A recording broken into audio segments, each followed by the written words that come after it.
আসসালামু আলাইকুম বন্ধুরা, আশা করি ভালো আছেন। তা আসলে বনের ভিতরে না আসলে বোঝানো যাবে না। দেখুন কত নীরবতা, পিনপন নীরবতা, এত শাল গাছ। এটা হইল মধুপুর জাতীয় উদ্যানের ভিতরে লোহরিয়ার পূর্ব পাশে। এটা হইল আপনার গড়গড়িয়া বাঁধ। এই বাঁধটার নাম হইল গড়গড়িয়া বাঁধ। দেখুন কীরকম ঘাস, একবারে লেপের মতো ঘাস হয়েছিল, হওয়ার পরে আবার শুকাইয়া পড়ে আছে। এগুলো পচে যাবে, আবার নতুনভাবে ঘাস হবে। হ্যাঁ, পরিত্যক্ত বনের ভিতরে পরিত্যক্ত জমি, কোনো আবাদ ফসল হচ্ছে না। এগুলাই এখন পুকুর খনন করবে পশু পাখি পানি খাওয়ার জন্য। বনের ভিতরে যে পশু আছে, হরিণ আছে, বানর আছে, শিয়াল আছে, বাগদাস বলে, তারপরে আপনার হলো এই গুইসাপ, মানে অসংখ্য প্রাণী আছে, জীবজন্তু আছে। তাদের পানি খাওয়ার জন্য এই বন বিভাগ থেকে একটা উদ্যোগ নেওয়া হয়েছে। এই জায়গাগুলো আবার খনন করবে।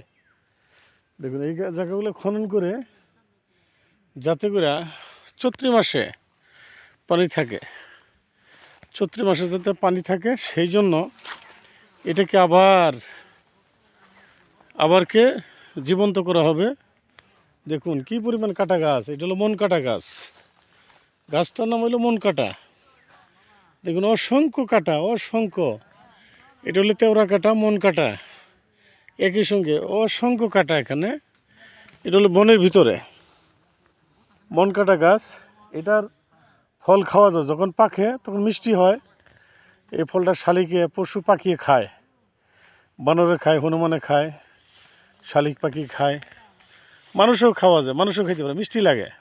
আমরাও খেয়েছি ছোটো সময়। তা আসলে এখানে আসছি বনের ভিতরে ঘুরতে। এই তো দেখুন কাটা গাছ, তেওড়া কাটা। এটা হলো তেওড়া কাটা। এটা হলো প্রতিটা কাটা বড়শির কলে না গেলো, বড়শির যে হুক সেই রকম। কাপড়ের মধ্যে লাগলে আর রক্ষা নাই, আর রক্ষা নাই। একবারে লাগিয়া একবারে সহজে ছাড়বে না, অনেক কষ্ট হয় ছাড়াইতে। ঠিক আছে বন্ধুরা, দেখলেন কীরকম বন, দেখেন।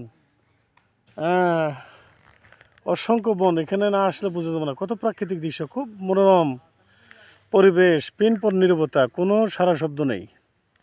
ঠিক আছে, ভালো থাকেন। আসসালামু আলাইকুম।